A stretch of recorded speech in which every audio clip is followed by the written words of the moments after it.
ingin menambahkan nih, saya dapat laporan mereka yang mengirim barang dan belum sampai ke tujuan, itu seolah-olah juga mereka mentransfer uang gitu ya, atas permintaan.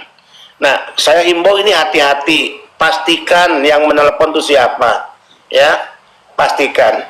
Nah, kalau harus membayar atas barang kiriman, saya juga nggak terlalu yakin. Dengan mudah misalnya menelepon kemudian ditransfer ya, sehingga hati-hati jika ada pihak-pihak yang mengatasnamakan bea cukai, mengatasnamakan lembaga apapun ya, berhati-hati. Tunggu hingga clearnya barang-barang ini dikeluarkan dengan perjuangan-perjuangan yang tadi kita sudah bahas di awal diskusi kita ya.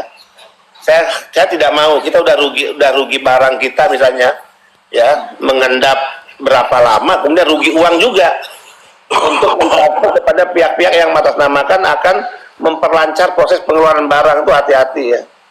Ini penting nih. Nah, ada lagi yang mau masuk nih, Pak Mr. G, tolong di-handle. Baik. Sedikit Pak. Ya, silakan. Ya.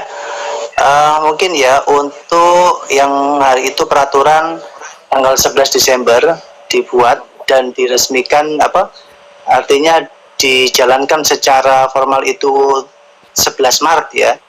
Mungkin ada waktu 3 bulan ya, 3 bulan yang mana di situ Bea Cukai juga menyampaikan bahwasanya barang-barang ini bisa keluar dengan ada Pak Handi Pak. Oke, Handi dinaikkan Pak. Ada yang tambahan cukai gitu ya. Banyak sekali permintaan informasi-informasi tentang hal itu. Dan untuk saat ini saya rasa sudah harusnya nggak ada ya untuk penambahan biaya dan segala macamnya, karena undang-undang itu sudah berlaku kecuali yang ada masuk tidak ada dokumen masuk zona merah dan kena cukai, dan itu bisa di-tracking sendiri besaran cukainya di sistem bea cukai. Gitu. Jadi banyak sekali sebenarnya orang-orang yang dapat telepon dari oknum-oknum ya yang mengatasnamakan cukai, minta duit sekian juta, mengatakan barangnya akan dibantu proses pengeluaran. Itu sih. Hati-hati ya. Mr. G, siapa tadi yang masuk udah saya tarik tuh? Handi. Itu Taiwan Pak, dari Taiwan Mas Handi. Ya, saya dari Taiwan, Pak Benny, Mr. Z. Salam ya. Lanjut. Saya ingin bertanya, saya bingung sebenarnya bea cukai itu kalau untuk penahanan kontainer, puluhan ribu kontainer itu sebenarnya merugikan negara. Karena setiap kontainer itu pasti bayar pajak impor masuk ke dalam negara kita. Kalau itu semua ditahan, berarti berapa kerugian negara yang dialami dari kehilangan pajak-pajak itu. Dan pengiriman kontainer dari PMI itu juga ada pajak yang masuk ke negara. Bukan cuman puluhan kontainer itu aja, tapi kontainer yang dari barang pribadi, ya kiriman barang PMI itu juga ada pajaknya juga yang dibayarkan kepada negara. Dan itu kalau ditahan semua, itu akan merugikan pemasukan negara karena pajak berkurang. Dan semua barang-barang itu membuat gerakan ekonomi menjadi lemah, menjadi lambat. Itu saya lihat kemarin di jalan tol jam 9 malam, biasa tuh banyak kontainer dulu ya sebelum bulan Oktober ya. Tapi setelah Februari itu di jalan tol tuh setelah malam jam 9 tuh udah nggak ada lagi, jarang sekali kelihatan kontainer.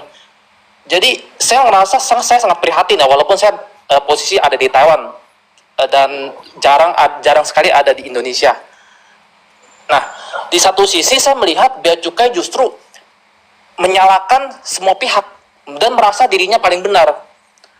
Menyalahkan kementerian, Menteri Perdagangan, menyalahkan BP2MI, menyalahkan sistem, menyalahkan aturan, menyalahkan PMI, dicurigai PMI, mengirim tidak-tidak, menyalahi PJT, menyalahi pihak kargo di luar negeri.